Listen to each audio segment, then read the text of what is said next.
Hello aspirant. आज है 6 जुलाई और आज हम पीआईबी के इम्पोर्टेंट टॉपिक डिस्कस करेंगे जो हमारे अपकमिंग एग्ज़ाम के लिए सबसे ज़्यादा इम्पोर्टेंट हैं। क्योंकि हम पीआईबी को एक दूसरी तरीके से कर रहे हैं, जहां हम पीआईबी में सिर्फ ये नहीं देख रहे हैं कि कौन सी चीज़ें पब्लिश हुई हैं, बल्कि उससे जुड़ा जो स्टैटिक पार्ट है उसको भी साथ में कवर कर रहे हैं, ताकि ताकि मेरा मेन उद्देश्य क्या है कि स्टैटिक पार्ट का कोई भी क्वेश्चन गलत ना होना चाहिए। ठीक है, चलिए आज हम पीआईबी का शुरू करते हैं डिस्कशन। तो आज जो सबसे पहला आर्टिकल पब्लिश किया गया वो पब्लिश किया गया राष्ट्रीय मानवाधिकार आयोग के बारे में। किसके बारे में? जो पहला आर्टिकल आया वो किसके बारे में आया? वो आया राष्ट्रीय मानवाधिकार आयोग। तो जो राष्ट्रीय मानवाधिकार आयोग के बारे में है, या कौन सा चीज़ आई, क्या चीज़ें बताई गई, अगर उसकी चर्चा करें तो जो राष्ट्रीय मानवाधिकार आयोग है इसके बारे में क्या क्या बताया गया, इसके बारे में स्टैटिक पार्ट देखते हैं। चूंकि ये एक न्यूज़ है। न्यूज़ क्या है कि हरियाणा के हिसार और रोहतक जिलों में क्या हुआ, 3 अस्पतालों में ले जाने के बावजूद 24 घंटे तक वेंटिलेटर न मिलने के कारण एक जो नवजात शिशु की क्या हो गई, मौत हो गई। तो ये चीज़ हो गई। अब ये हमें नहीं देखना कि ये न्यूज़ कभी पूछी जाएगी, पूछा जाएगा इसका स्टैटिक पार्ट यानी राष्ट्रीय मानवाधिकार आयोग के बारे में। क्योंकि ये चीज़ें मैंने आपके साथ पहले भी डिस्कस कर ली, लेकिन एक बार फिर से डिस्कस कर लेता हूँ ताकि ये चीज़ क्या हो जाए, बिल्कुल पक्की हो जाए कि ये चीज़ें हाँ ऐसी होती है, इसमें कोई भी गड़बड़ी ना हो। तो क्या देखेंगे, सबसे पहले देखेंगे कि राष्ट्रीय मानवाधिकार आयोग है, इसकी स्थापना कब होती है। अगर इसकी स्थापना की चर्चा करें तो इसकी स्थापना की जाती है कब, डेट याद रखेंगे, 12 अक्टूबर 1993। तो 12 अक्टूबर 1993 को क्या होती है, इसकी स्थापना होती है। दूसरी चीज़ क्या याद रखेंगे, ये एक एक्ट के तहत स्थापना होती है। वो एक्ट का नाम क्या है? वो एक्ट है ह्यूमन राइट कमीशन एक्ट 1993। इस एक्ट के तहत क्या होती है, इसकी स्थापना की जाती है। दूसरी चीज़, ये एक सांविधिक निकाय है। क्या है? याद क्या रखना है कि ये एक सांविधिक निकाय है, यानी ऑप्शन में क्या देगा, वो ऑप्शन में देगा आपको कंफ्यूज करने के लिए, यह एक संवैधानिक निकाय है। तो क्या है, संवैधानिक निकाय नहीं है। तो संवैधानिक निकाय नहीं है, क्या क्या है भैया, ये एक सांविधिक निकाय है। सांविधिक निकाय नहीं, संवैधानिक निकाय वे निकाय होते हैं जिनका वर्णन संविधान में होता है। क्योंकि इनका वर्णन क्या है, मूल संविधान में नहीं है, इन्हें किसके द्वारा बनाया गया, तो इन्हें संसद के कानून के द्वारा बनाया गया है। दूसरी चीज़ क्या याद रखेंगे कि इनका हेडक्वार्टर अगर कभी पूछ ले तो इनका हेडक्वार्टर कहाँ है, इसका हेडक्वार्टर है कहाँ, न्यू दिल्ली। ये चीज़ याद रखेंगे। आगे क्या देखेंगे, आगे देखेंगे एनएचआरसी की क्या है संरचना कैसे, यानी इसमें कौन कौन से सदस्य हैं, कितने लोग हैं टोटल। तो इसमें एक तो अध्यक्ष होगा, क्या होगा, एक अध्यक्ष होगा, प्लस 5 क्या होंगे, पूर्णकालिक सदस्य होंगे। 5 क्या हैं, 5 हैं पूर्णकालिक सदस्य। तो ये हो गया, एक अध्यक्ष प्लस 5 क्या है, पूर्णकालिक सदस्य। अब जो अध्यक्ष होता है ये कौन बन सकता है? अगर बात करें अध्यक्ष जो है, ये अध्यक्ष के बनेगा केवल भारत का क्या होगा, retired chief justice of India या फिर सुप्रीम कोर्ट का कोई भी न्यायाधीश। कौन बन सकता है? या तो सीजीआई बन सकता है। जो सीजीआई है वो क्या होगा, वो रिटायर्ड होगा। तो या तो रिटायर्ड सीजीआई बन जाए, सेवानिवृत्त क्या बने, मुख्य न्यायाधीश बने। या फिर इसके अलावा क्या बने, इसके अलावा सुप्रीम कोर्ट का क्या है, जज जो है वो भी बन सकता है, यानी सुप्रीम कोर्ट का जो न्यायाधीश रहा है रिटायर्ड होना चाहिए वो भी। तो ये दो चीज़ें हो गई, यानी व्यक्ति बनेगा जो भी बनेगा वो रिटायर्ड ही बनेगा, अब चाहे चीफ जस्टिस ऑफ इंडिया बन जाए रिटायर्ड, या फिर उसकी जगह सुप्रीम कोर्ट का कोई जज बन जाए। अब क्या बात करेंगे, अब बात करेंगे कि ये जो अध्यक्ष हैं इनकी नियुक्ति कौन करेगा। अगर बात करें इसकी नियुक्ति की, तो इसकी नियुक्ति कौन करेगा, तो इनकी नियुक्ति की चर्चा कौन करेगा, इनकी नियुक्ति की बात आएगी तो कौन आएगा, नाम आएगा राष्ट्रपति का। अब राष्ट्रपति इनकी नियुक्ति करेंगे। अब चूंकि राष्ट्रपति की नियुक्ति अकेले तो नहीं कर देंगे कि राष्ट्रपति का मन हुआ इस व्यक्ति को बनाने का तो इस व्यक्ति को बना दिया गया, नहीं। इसके लिए क्या कहेगा, इसके लिए किया गया है कि एक 6 सदस्यीय क्या है, एक समिति बनाई गई है। ये 6 सदस्य मिलकर के जिस नाम को बताएंगे, प्रस्ताव देंगे, उसी नाम को क्या करेंगे, हम क्या बनाएंगे, मानवाधिकार आयोग का अध्यक्ष बनाएंगे। अब वो 6 लोग कौन कौन से हैं ये याद रखना है, कौन है। पहले तो है पीएम, जो कि इस कमेटी के हैं हेड हैं। दूसरे क्या है, लोकसभा के क्या हैं, अध्यक्ष, यानी लोकसभा क्या हैं के अध्यक्ष, ये हो गया। आगे बात करेंगे तीसरी चीज, तो तीसरे कौन है, तो लोकसभा में क्या है, एलओपी। कहाँ, एलओपी कहाँ के, लोकसभा के, ये याद रखेंगे। इसके अलावा क्या याद रखेंगे कि जो विपक्षी दल का है, तो विपक्षी दल का नेता राज्यसभा का, यानी एलओपी कहाँ का, राज्यसभा का, तो राज्यसभा का एलओपी हो गया। इसके अलावा कौन है, इसके अलावा इसमें आएंगे राज्यसभा के क्या है, उपसभापति। कौन है, उपसभापति। तो ये चीजें होंगी। अब क्या हो गया, ये जो और क्या है, होम मिनिस्टर। छठे लोग क्या है, होम मिनिस्टर। तो ये क्या है, ये टोटल 6 लोग मिलकर के इस समिति में क्या करेंगे, नाम सुझाएंगे, इस पर वोटिंग करेंगे। इनका फैसला जो बहुमत का होगा उसी आधार पर क्या बनाया जाएगा, मानवाधिकार आयोग का अध्यक्ष तय किया जाएगा। अब इनका कार्यकाल देखते हैं, इनका कार्यकाल कितना होता है।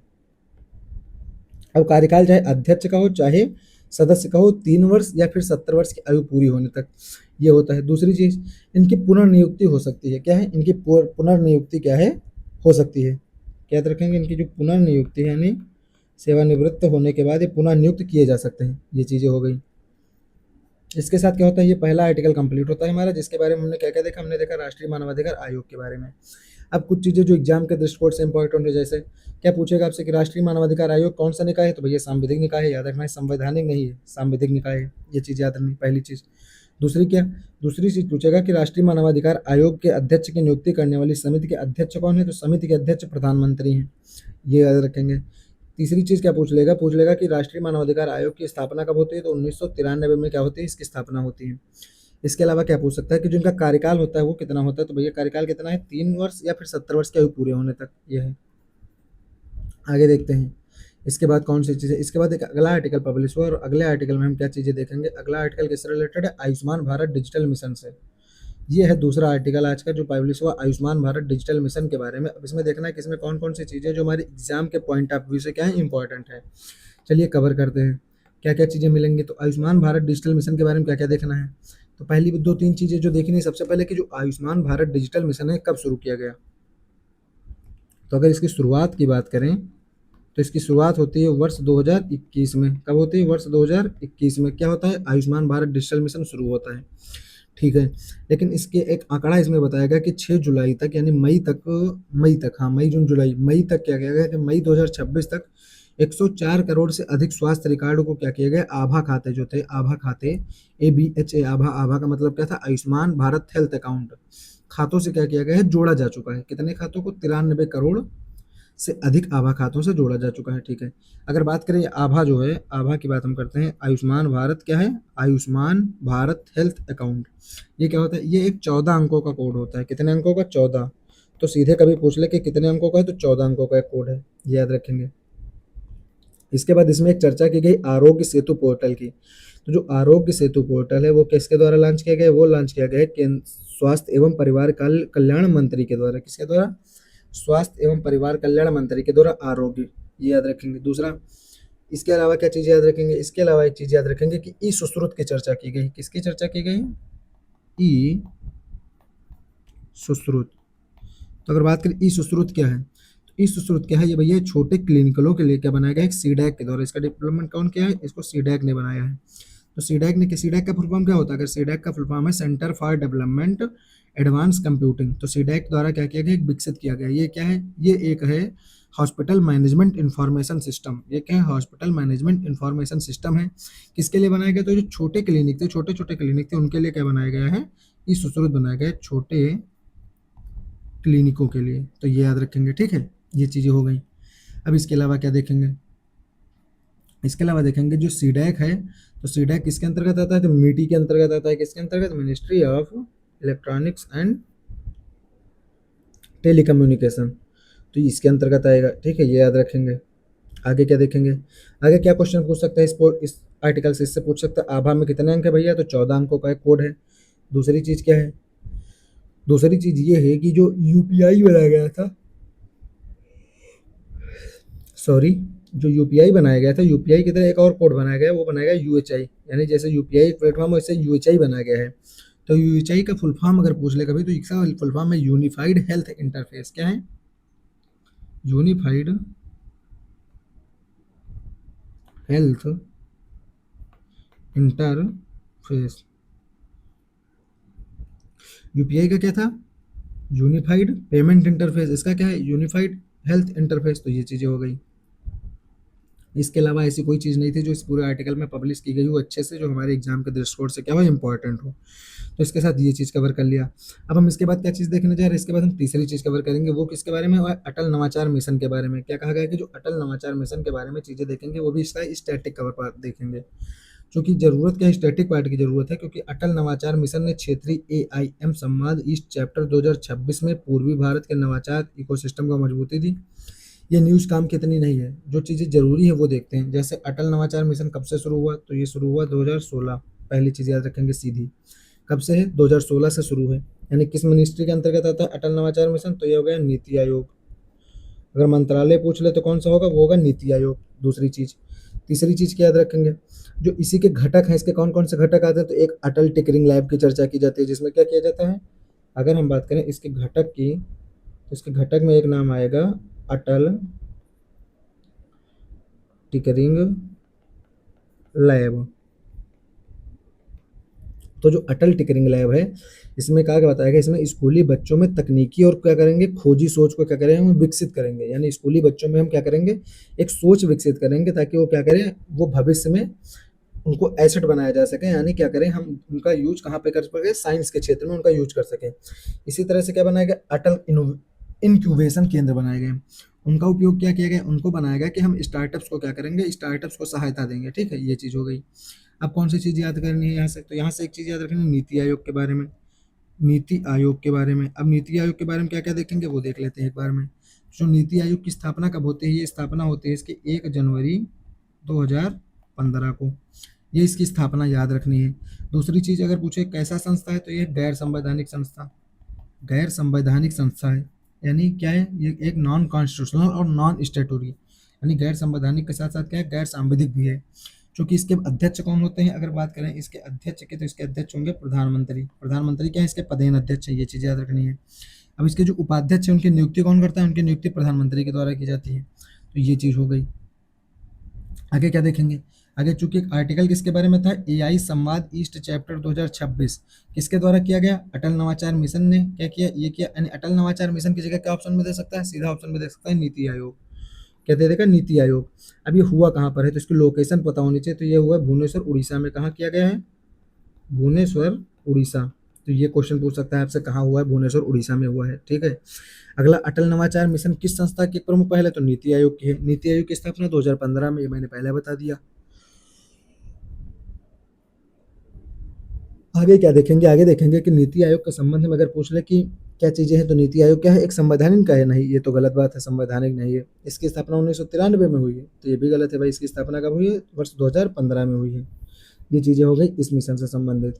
इसके बाद कौन कौन सी चीज़ें हैं, इसके बाद जरूरी है अगला आर्टिकल। अगला आर्टिकल किस चीज़ के बारे में है, अगला आर्टिकल है कि जनजाति कार्य मंत्रालय ने क्या किया गया है कि उड़ीसा के भुवनेश्वर, कहाँ, उड़ीसा के भुवनेश्वर में क्या हुआ, जनजाति अनुसंधान संस्थानों को सुदृढ़ बनाने पर राष्ट्रीय कार्यशाला क्या की गई, एक आयोजित की गई। ये एक आर्टिकल पब्लिश हुआ।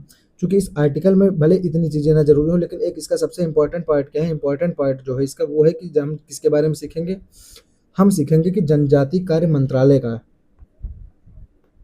हम क्या पढ़ने जा रहे हैं, हम पढ़ेंगे जनजाति कार्य मंत्रालय के बारे में। क्या क्या देखेंगे, क्योंकि जनजाति कार्य मंत्रालय की स्थापना कब होती है, तो स्थापना की जाती है 1999 में। कब होती है, 1999 में।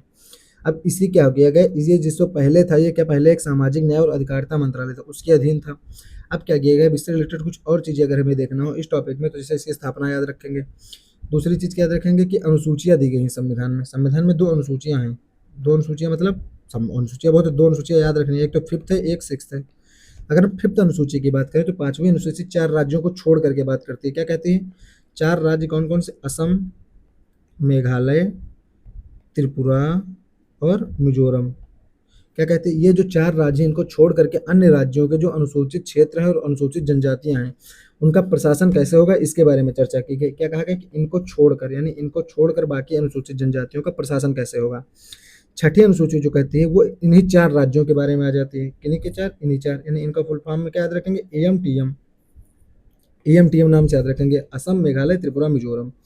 तो क्या है, छठी अनुसूची में इन्हीं 4 राज्यों के प्रशासन की चर्चा की गई है। अगर अगला एक क्वेश्चन पूछ लिया जाए, क्या पूछेगा कि जनजातीय कार्य मंत्रालय द्वारा जनजातीय अनुसंधान संस्थानों को सुदृढ़ बनाने पर राष्ट्रीय कार्यशाला कहाँ आयोजित की गई, तो भुवनेश्वर उड़ीसा में की गई है आयोजित। ये चीज़ याद रखेंगे। अब एक पोर्टल हाल में क्या एक चीज़ रही है, आज में एक प्लेटफॉर्म चर्चा में रहा है, उस प्लेटफॉर्म का नाम है ट्राइबैक्स। ट्राइबैक्स प्लेटफॉर्म क्या है, चर्चा में रहा है, किससे रिलेटेड है, तो जो जनजातीय कला है, जनजातीय कला, संस्कृति और पारंपरिक ज्ञान, उनका जो है क्या किया गया, उसको उसके लिए क्या किया गया, एक डिजिटल प्लेटफॉर्म बनाया गया है, जिसका नाम क्या रखा गया है, ट्राइबैक्स। ये चीज़ याद रखेंगे। दूसरी चीज़ क्या याद रखेंगे कि संविधान में गठन की बात की गई है किसके, राष्ट्रीय अनुसूचित जनजाति आयोग। किसकी, राष्ट्रीय अनुसूचित जनजाति आयोग। तो ये हो गया। अब इसकी स्थापना कब की जाती है, तो इसकी स्थापना जो की जाती है वो की जाती है आर्टिकल 338A के तहत। क्योंकि इसकी स्थापना क्या होती है 338A के तहत की जाती है। ये चीज़ हो गई। अब इसके साथ ये आर्टिकल कंप्लीट हो गया, क्योंकि इस आर्टिकल की इन्फॉर्मेशन जितनी ज़रूरी है उससे इसका कोर पार्ट ज़रूरी है, ठीक है। अगला क्या है, अगला है ऊर्जा सांख्यिकी से रिलेटेड आर्टिकल। तो जो रिपोर्ट निकाली गई किसके द्वारा निकाली गई, ये निकाली गई मॉस्पी के द्वारा। किसके द्वारा, मॉस्पी के द्वारा क्या की गई, एक रिपोर्ट निकाली गई। उस रिपोर्ट का नाम याद रखना है, क्या है, उस रिपोर्ट का नाम है एनर्जी स्टैटिक्स स्टैटिस्टिक्स इंडिया। क्या है, एनर्जी स्टैटिस्टिक्स इंडिया, ये इस रिपोर्ट का नाम है। रिपोर्ट किसके द्वारा निकाली गई, मॉस्पी। सीधा क्वेश्चन यही पूछा जाएगा कि जो रिपोर्ट है किसके द्वारा पब्लिश की गई है। आपको क्या याद रखना है, किसके द्वारा पब्लिश की गई है, वो पब्लिश की गई है मॉस्पी के द्वारा। अब दो तीन चीज़ें और देख लें, अगर इसमें हम क्या चीज़ें देख लें, अगर हम ये देख लें कि जो इसका कोर पार्ट है, कोर पार्ट क्या है, कोर पार्ट इसका है कि एक पैट योजना चलाई गई थी। पैट योजना क्या है, पैट योजना का फुल फॉर्म था परफॉर्म अचीव एंड ट्रेड। यह क्या करते थे, जो उद्योगों में ऊर्जा खपत है उनको कम करने के लिए एक बाजार आधारित तंत्र बनाया गया था, उसको कहा गया। ये चीज़ें हो गई। अब एनर्जी स्टैटिक्स रिपोर्ट सीधा पूछेगा, ये हो गया। इसी तरह से जो रिपोर्ट है इसके अनुसार क्या है, भारत में कुल कोयले की जो खपत का लगभग कितना प्रतिशत हिस्सा जो है आयातित कोयले का है, यानी हम जितना कोयला खपत करते हैं उसमें से लगभग कितना भाग आयात करते हैं, तो लगभग उसका 20% भाग हम क्या करते हैं, आयात करते हैं। तो इस रिपोर्ट में बताया गया है लगभग 20% भाग हम आयात करते हैं, ये याद रखेंगे, ठीक है। आगे क्या याद रखेंगे, आगे देखेंगे अगले आर्टिकल की तरफ, चूंकि इस आर्टिकल में ऐसी कोई चीज़ नहीं इसके अलावा जो हमें देखनी हो। अब हम अगला आर्टिकल देखेंगे, वो किसके बारे में है, अगला आर्टिकल किसके बारे में है, अगला आर्टिकल है जो ब्लैक होल से रिलेटेड है। किससे रिलेटेड है, ब्लैक होल से रिलेटेड। क्या कहा गया है कि उच्च रेजुलेशन वाले एक रेडियो अध्ययन से निकटवर्ती आकाशगंगाओं में व्यापक रूप से फैले मंद ब्लैक होल गतिविधि का क्या है, पता चला है। क्योंकि इस खोज के लिए जिसका उपयोग किया गया है, एक टेलीस्कोप का उपयोग किया गया है, या एक सारणी बनाई गई है, उसका नाम क्या है, उसका नाम है ई मर्लिन। तो सीधा क्वेश्चन पूछ सकता है ई मर्लिन किससे रिलेटेड है, तो ई मर्लिन किससे रिलेटेड है, ये चीज़ हमें पता होनी चाहिए, ठीक है। आगे क्या देखेंगे, ई मर्लिन क्या है, एक उपकरण है, यानी एक टेलीस्कोप है जिसकी सहायता से क्या किया गया है, ये देखा गया है। आगे अब क्या किया गया है, आगे क्या देखेंगे, आगे ये चीज़ें इसमें देखेंगे कि जो ई मर्लिन है ये क्या है, ये क्या है, ये यूके में क्या है, 7 रेडियो, यूके में, कहाँ पे, यूके में जो 7 रेडियो दूरबीन है उनका क्या है, नेटवर्क है, क्या है, 7 रेडियो टेलीस्कोप का क्या है, नेटवर्क है, टेलीस्कोप का क्या है, नेटवर्क है, ये याद रखेंगे, ठीक है। ये टेलीस्कोप का एक नेटवर्क है, इसके बारे में ये याद रखेंगे। अब इसके बारे में जो ब्लैक होल के बारे में वो सारी चीज़ें आप साइंस में पढ़ते हैं तो वो चीज़ें वहाँ देख लेंगे। तो बस ये चीज़ें क्या है, इस आर्टिकल से रिलेटेड है। अगर कभी पूछ ले ई मर्लिन क्या है, तो भैया ब्रिटेन का क्या है, high resolution radio telescope network है। ई मर्लिन क्या है, ये है। ये चीज़ें हो गई। इसके बाद कौन सी चीज़ें देखनी है हमें, इसके बाद एक चीज़ और देखनी है कि जो ब्लैक होल के चारों ओर की एक सीमा होती है जिसके भीतर प्रकाश क्या होता है, प्रकाश अगर चला गया तो वापस नहीं आता, तो उसको क्या कहते हैं, उसको कहते हैं इवेंट होराइजन। यानी क्या शब्द याद रखना है, इवेंट होराइजन। इवेंट होराइजन शब्द याद रखना है, किस लिए, इवेंट होराइजन इसलिए याद रखेंगे कि जो ब्लैक होल के चारों ओर की एक सीमा बनाई जाती है, वो सीमा के अंदर अगर प्रकाश गया तो कभी वापस नहीं आएगा, ठीक है। तो ये चीज़ हो गई। इसके बाद क्या हो गया, इसके बाद अगला आर्टिकल देखते हैं। अगला आर्टिकल क्या कहता है कि विधि और न्याय मंत्रालय द्वारा आयोजित सुधार उत्सव एवं चिंतन शिविर कहाँ की गई, 2026 का, राजस्थान के माउंट आबू में। तो माउंट आबू कहाँ है, राजस्थान में है। ये चीज़ हो गई, ये पूरा न्यूज है, आप देख लिए। इसके बाद इसका स्टैटिक पार्ट क्या कहता है, इसका स्टैटिक पार्ट कहता है कि जो विधि एवं न्याय मंत्रालय है इसकी स्थापना कब होती है, इसकी स्थापना की जाती है 1833 के एक्ट से। 1833 के एक्ट से क्या होती है, विधि एवं न्याय मंत्रालय की क्या कर जाती है, एक स्थापना की जाती है। क्योंकि जब इसकी स्थापना हो ही गई है तो इसके बाद एक चीज़ शब्द आता है इससे रिलेटेड, लगभग महान्यायवादी की भूमिका। तो महान्यायवादी किस आर्टिकल में, ये भैया है 76 में। 76 में किसकी चर्चा की गई है, महान्यायवादी की चर्चा की गई है। अब इसकी नियुक्ति कौन करता है, तो याद रखना इसकी नियुक्ति कौन करेगा, वो करेंगे राष्ट्रपति। राष्ट्रपति क्या करेंगे, इसकी नियुक्ति करेंगे। तो क्या याद रखना है कि विधि एवं न्याय मंत्रालय के द्वारा आयोजित सुधार उत्सव एवं चिंतन शिविर का आयोजन कहाँ किया गया है, तो माउंट आबू राजस्थान में किया गया है। ये हो गया। दूसरी चीज़ क्या हो गई कि जो महान्यायवादी की चर्चा है वो कहाँ है, तो आर्टिकल 76 में है। दूसरा कि स्वतंत्र भारत के प्रथम विधि आयोग कौन है, तो MC सीतलवाड़ जी का नाम याद रखना है। किसका नाम याद रखना है, MC सीतलवाड़। ये क्या है, ये है स्वतंत्र भारत के पहले, स्वतंत्र स्वतंत्र भारत के पहले प्रथम विधि आयोग के क्या है, अध्यक्ष हैं। तो स्वतंत्र भारत का पहला जो विधि आयोग है उसके अध्यक्ष कौन है, उसके अध्यक्ष है MC सीतलवाड़। ये चीज़ हो गई। इसके बाद कौन कौन सी चीज़ें हैं, इसके बाद है वायु गुणवत्ता से रिलेटेड एक आर्टिकल CAQM। इसके बारे में पढ़ना है। CAQM, CAQM क्या है? ये है वायु गुणवत्ता प्रबंधन आयोग। क्या है? वायु गुणवत्ता प्रबंधन आयोग। इसके बारे में क्या चीज़ें देखनी है? इसके बारे में पहली चीज़ तो इसका फुल फॉर्म देख लेना है, commission for air quality management in national capital region and adjoining areas, यानी दिल्ली का जो क्षेत्र है, यानी कैपिटल रीजन जो है इसके और इसके अगल बगल के क्षेत्रों को क्या किया गया है? शामिल किया गया इसके अंतर्गत। ये किस मिनिस्ट्री में आएगा? सीधा उत्तर भैया पर्यावरण जलवायु परवायु मंत्रालय के अंतर्गत आता है। दूसरी चीज़ क्या है? दूसरी चीज़ अगर पूछ ले कि CAQM की स्थापना किस अधिनियम के तहत की गई, तो 2021 में इसकी क्या होती है? स्थापना होती है, ये याद रखेंगे। आगे क्या देखेंगे? आगे देखेंगे कि जो CAQM द्वारा क्या है, अगर नियमों का उल्लंघन किया जाता है तो CAQM द्वारा एक लगाया जाने वाला कर है। क्या है? एक लगाया जाने वाला EC क्या है? इन्वायरमेंटल कंजम्पशन है। लगाए जाने इकाई जो, जैसे मान लीजिए क्या चीज़ें आपको डिस्कस करनी है, जैसे अगर नियमों का उल्लंघन करने वाली कोई इकाई है, तो जो नियमों को उल्लंघन करने वाली इकाई है उन पर CAQM द्वारा लगाया जाने वाला EC का पूर्ण रूप क्या है? तो एक EC का पूर्ण रूप पूछता है कभी कभी, क्या पूछेगा? EC।